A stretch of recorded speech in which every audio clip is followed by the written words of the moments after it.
জাতীয় নির্বাহী কমিটির ত্রাণ ও পূর্ণ বিষয়ক সহ সম্পাদক প্রভা মোহনপুরের ধানের শীষের প্রার্থী অ্যাডভোকেট শফিউল হক নিলম।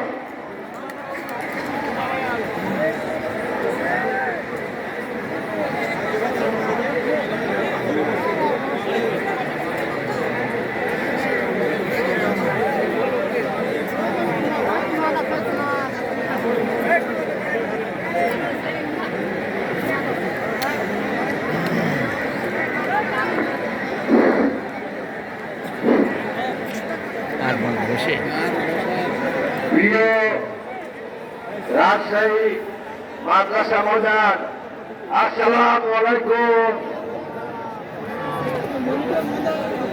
সংগ্রামী জনতা, আজকে আমাদের সেই মহেন্দ্র ঘর, যার জন্য আমরা দীর্ঘ 17 বছর আন্দোলন সংগ্রাম করে মনের মধ্যে একটি বাসনা ছিল, আমাদের এই রাজশাহীতে আমাদের বাংলাদেশের নেতা এই ঐতিহাসিক মাদ্রাসা ময়দানে